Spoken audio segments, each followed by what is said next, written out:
வணக்கம். இன்னைக்கு நாம பார்க்க போற விஷயம் ரொம்பவே சுவாரஸ்யமானது. ஒரு சிம்பிளான தமிழ் யூடியூப் வீடியோ எப்படி உலக அளவுல பெரிய பெரிய வாய்ப்புகளுக்கு ஒரு வாசலா இருக்க முடியும்?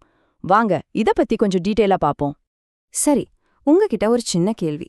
இப்போ நீங்க புதுசா எதையாவது கத்துக்கணும், ஒரு புது ஸ்கில் டெவலப் பண்ணிக்கணும்னு நினைச்சா முதல்ல எங்க போவீங்க? உங்க மைண்டுக்கு வர முதல் இடம் எது? நீங்க நினைச்சதே சரிதான்.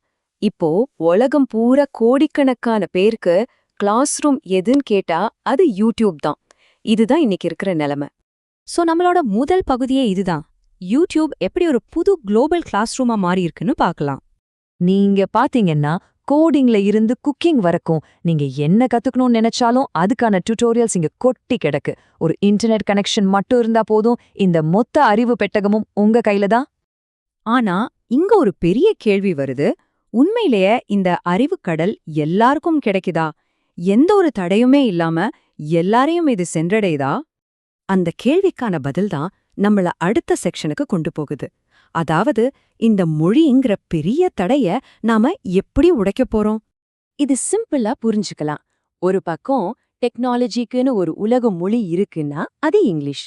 ஆனா இன்னொரு பக்கம் நம்மளோட கனவுகளுக்கும் ஆசைகளுக்கும் ஒரு மொழி இருக்கு இல்லையா? அது நம்ம தாய்மொழி தான். தமிழ் மாதிரி இன்னும் நூத்துக்கணக்கான மொழிகள். இதனால என்ன ஆகுது தெரியுமா? நல்ல சம்பளம் கிடைக்கிற பெரிய மதிப்புள்ள டிஜிட்டல் ஸ்கில்ஸ் எல்லாமே இந்த இங்கிலீஷ்ங்கிற ஒரு மொழிச்சுவருக்கு பின்னால பூட்டி வைக்கப்பட்டிருக்கு. பல பேருக்கு திறமை இருந்தும் இந்த சுவரை தாண்டி போக முடியறதில்ல. சரி, இந்த சுவரை எப்படி உடைக்கிறது? அதுக்கு ஒரு வழி இருக்கு. அதுதான் நம்மளோட 3வது பகுதியில பார்க்க போறோம். அதாவது ஒரு சோஷியல் மீடியா ரோட் மேப். ஸ்கிரீன்ல நீங்க பாக்குறது இட்ஸ் அக் அப்படிங்கிற ஒரு யூடியூப் சேனல்ல இருந்து எடுத்த வீடியோவோட தலைப்பு. இதுல ரொம்ப முக்கியமான விஷயம் என்னன்னா, இது 100% தமிழ்ல இருக்கு. இந்த வீடியோக்கு கிடைச்சிருக்கிற ரெஸ்பான்ஸ பாருங்களேன். கிட்டத்தட்ட 23,000 வியூஸ் போயிருக்கு. இதுல இருந்து என்ன தெரியுது?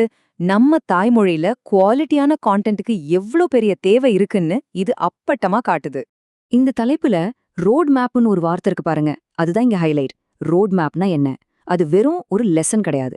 உங்களுக்கு ஒரு விஷயத்த பத்தி எதுவுமே தெரியலனாலும் பரவாயில்ல, உங்களை 0ல இருந்து ஒரு வேலைக்கு போற அளவுக்கு தயார்படுத்துற ஒரு ஸ்டெப் பை ஸ்டெப் கைடு. அப்போ நம்ம என்ன புரிஞ்சுக்கணும்னா, இது ஏதோ இங்கிலீஷ்ல இருக்கிறத அப்படியே தமிழ்ல டிரான்ஸ்லேட் பண்ணி போட்ட வீடியோ இல்ல.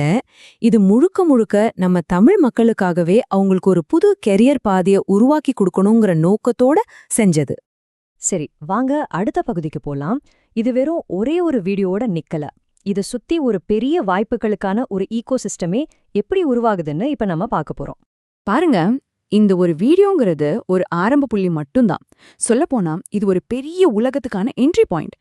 இந்த ஒரு வீடியோவை பேஸ் பண்ணி அவங்க உருவாக்குன மற்ற வீடியோக்களோட தலைப்புகளை பாருங்களேன். வேலை மற்றும் ஃப்ரீலான்சிங், லட்சமா சம்பாதிக்கலாம், மாசம் 1 லட்சம் சம்பாதிக்கலாம். இந்த தலைப்புகள் எல்லாமே பாருங்க, ரொம்ப நேரடியா ஒரு ஃபினான்ஷியல் ப்ராமிஸை கொடுக்குது.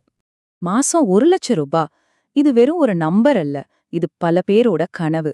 ஒரு புது ஸ்கில்ல சரியா கத்துக்கிட்டா இந்த இலக்க அடைய முடியும்னு ஒரு பெரிய நம்பிக்கைய இந்த கண்டென்ட் கொடுக்குது. சிம்பிளா சொல்லணும்னா, இந்த கண்டென்ட் எல்லாம் சேர்ந்து ஒரு உலகத்தையே உருவாக்குது. அந்த உலகத்துல நீங்க கத்துக்கிற டிஜிட்டல் ஸ்கில் நேரடியா உங்களோட ஃபினான்ஷியல் ஃப்ரீடம்க்கு வழி பண்ணுது. சரி, இப்ப நம்ம கடைசி பகுதிக்கு வந்துட்டோம். இந்த மொத்த விஷயமும் கத்துக்கிறதோட ஃபியூச்சரை பத்தி நமக்கு என்ன சொல்ல வருது? இது ஒரு சிம்பிளான ஆனா பவர்ஃபுல்லான ஃபார்முலா மாதிரி. முதல் ஸ்டெப், அதிக டிமாண்ட் இருக்கிற ஒரு ஸ்கில்ல கண்டுபிடிக்கணும். 2வது, அதை நம்ம உள்ளூர் மொழியில ஒரு தெளிவான ரோட் மேப்பை உருவாக்கணும். 3வது, அதை சுத்தி கெரியர், சம்பாத்தியம்னு ஒரு முழு ஈகோசிஸ்டமை பில்ட் பண்ணணும். இதுதாங்க ஆன்லைன் லேர்னிங்கோட உண்மையான குளோபல் ஃபியூச்சர். சென்ட்ரலைஸ்டா இல்லாம ஒவ்வொரு பகுதிக்கு ஒவ்வொரு மொழிக்கும் தகுந்த மாதிரி ஒரு குறிக்கோளோட செயல்படுறது தான் இனிமே ட்ரெண்டா இருக்க போகுது. இந்த பகுப்பாய்வை ஒரு கேள்வியோட முடிக்கலான்னு நினைக்கிறேன். நீங்களும் யோசிச்சு பாருங்க, நம்ம தமிழ் மொழியில இந்த மாதிரி வேற என்னென்ன புது புது வாய்ப்புகளுக்கான கதவுகள் இப்ப திறந்துட்டு இருக்கு?